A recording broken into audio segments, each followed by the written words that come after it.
लक्ष्मी माता की जय हो। लक्ष्मी माता की कृपा सदैव आप पर और आपके समस्त परिवार पर बनी रहे।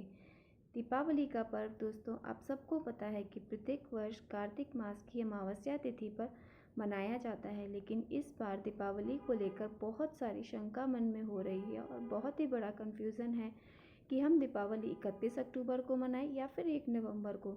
कुछ लोगों का मानना है कि 31 अक्टूबर को दिवाली मनानी चाहिए, तो कुछ लोग कह रहे हैं कि 1 नवंबर को दिवाली मनाना श्रेष्ठ रहेगा। तो आज की वीडियो में मैं आपको बताने वाली हूँ कि दिवाली किस दिन मनाना सबसे श्रेष्ठ रहेगा और साथ ही दिवाली की सही तिथि क्या है, लक्ष्मी और गणेश की पूजन का शुभ मुहूर्त क्या होगा। इसके अलावा पंच त्योहार के बारे में भी मैं आपको आज की वीडियो में बताऊँगी। दीपावली की संपूर्ण जानकारी आज की वीडियो में आप सबको प्राप्त होने वाली है, उसके लिए आप वीडियो को पूरा ज़रूर देखें और वीडियो अच्छी लगे तो लाइक और मेरे चैनल को सब्सक्राइब करना ना भूलें, ताकि ऐसी और वीडियोस के लिए आपको अपडेट्स मिलते रहें और आप मेरे चैनल के साथ जुड़े रहें। तो आइए हम बात करते हैं। सबसे पहले जानते हैं कि अमावस्या तिथि कब प्रारंभ हो रही है और कब समाप्त हो रही है और किस दिन हम दिवाली मनाएं। देखिए, इस बार कार्तिक मास की अमावस्या तिथि जो है वो 31 अक्टूबर को दोपहर 3:52 पर प्रारंभ होगी और समाप्त होगी अमावस्या तिथि 1 नवंबर को 6:13 पर, यानी शाम के समय अमावस्या तिथि समाप्त हो जाएगी। तो ऐसे में कुछ विद्वानों का मानना है कि 1 नवंबर को अमावस्या तिथि प्रदोष काल में है और निश्चिता काल को स्पर्श नहीं कर पा रही है, जबकि 31 अक्टूबर को अमावस्या तिथि प्रदोष काल से लेकर निश्चित काल व्याप्त रहेगी।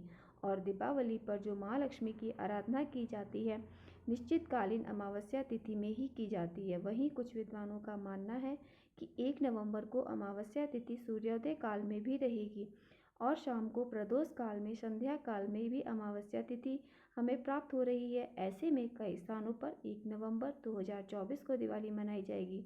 तो अगर देखा जाए तो इस बार दीपावली का पर्व 2 दिन मनाया जाएगा, 31 अक्टूबर को कहीं कहीं पर और कहीं कहीं पर 1 नवंबर को भी।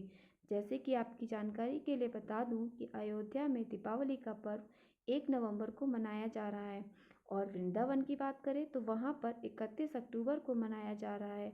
बांके बिहारी के मंदिर में, नाथ द्वार श्रीनाथ जी के मंदिर में, तिरुपति देवस्थान में और द्वारकाधीश में 31 अक्टूबर को ही दिवाली पर्व मनाया जाएगा।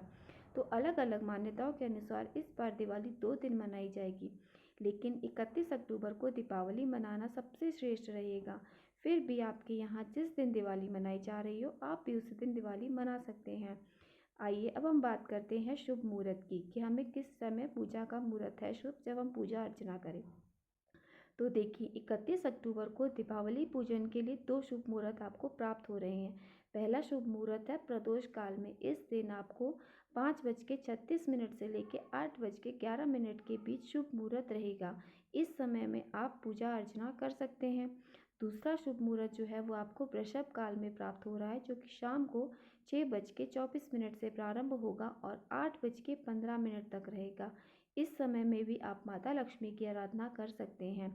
स्थिर लगन में आपको माता लक्ष्मी की आराधना करने से स्थायी रूप से आपके घर में माता लक्ष्मी विराजमान रहती हैं।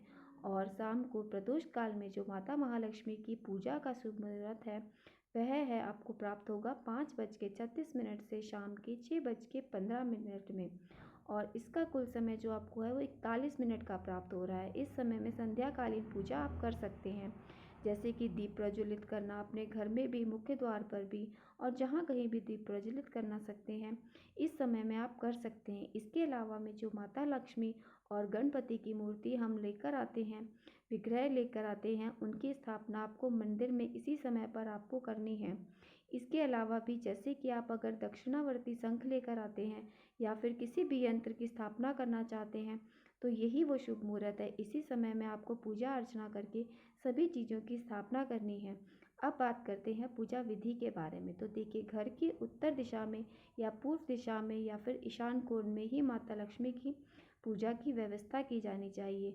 जिस स्थान पर आपको माता महालक्ष्मी के लिए चौकी स्थापित करनी है उस स्थान को सबसे पहले साफ कर लीजिए, शुद्ध कर लीजिए, गंगा जल छिड़क के फिर वहाँ पे एक लकड़ी की चौकी लगाइए। उसके ऊपर आपको लाल रंग का वस्त्र अर्पित करना है, बिछा दें आप उसे वहाँ पर। और अब उसके ऊपर आपको गणेश जी की मूर्ति रखनी है और फिर उनके दाहिनी ओर लक्ष्मी जी की मूर्ति की स्थापना करनी है, या फिर अगर आपके पास कोई मूर्ति पहले से हो या कैलेंडर हो तो आप उसको भी स्थापित कर सकती हैं। इसके बाद आपको कलश की स्थापना करनी है। फिर आपको शुद्ध गाय का घी लेना है, जो आपको दीपक जलाना है। माता महालक्ष्मी और गणपति की पूजा का आपको फिर संकल्प लेना है कि आज आप दीपावली पर भगवान गणेश और माता लक्ष्मी की कृपा प्राप्ति के लिए पूजा अर्चना कर रहे हैं। भगवान गणेश और माता लक्ष्मी आपके जीवन में हर प्रकार की खुशी, सुख, समृद्धि, संपन्नता लेकर आएं। और पूजा में किसी भी प्रकार की भूल चूक हो तो उसके लिए क्षमा याचना जरूर करें।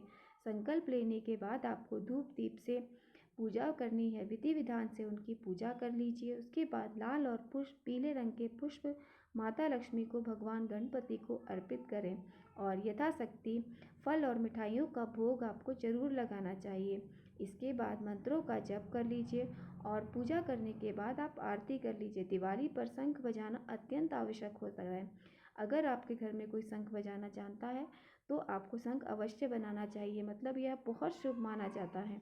अगर आप घर में शंख की ध्वनि करते हैं तो इसके अलावा दीप पूजन अत्यंत आवश्यक है। अगर आप शंख नहीं बजा पाते हैं तो एक थाल आपको लेना है, या मतलब कोई सी भी थाली ले लीजिए, प्लेट ले लीजिए और उसमें आपको कुछ दीपक रखने हैं। आप चाहे तो 5 दीपक भी रख सकते हैं, 11 भी रख सकते हैं और सभी दीपक का धूप दीप इत्यादि अर्पित करके पूजन कर लीजिए और सब में तिलक लगा लीजिए। इसके बाद ही आपको दीपक प्रज्वलित करने हैं और दीपक प्रज्वलित करके अपने घर में आपको अलग अलग जगह पर रख देने हैं, या फिर आप इन दीपकों को तुलसी के पास ज़रूर रखें।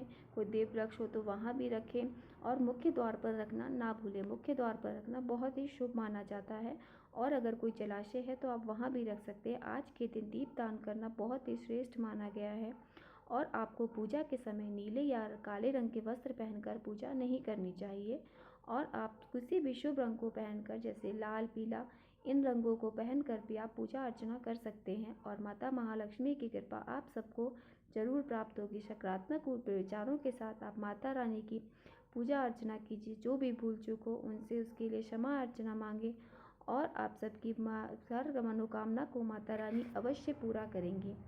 और कोई प्रश्न आप सबके हो रिलेटेड धनतेरस या फिर दिवाली से तो आप मुझसे पूछ सकते हैं। और धनतेरस किस दिन मनाया जाएगा इसकी वीडियोस मैं पहले ही चैनल पर डाल चुकी हूँ, आप उसको जाकर देखना ना भूलें।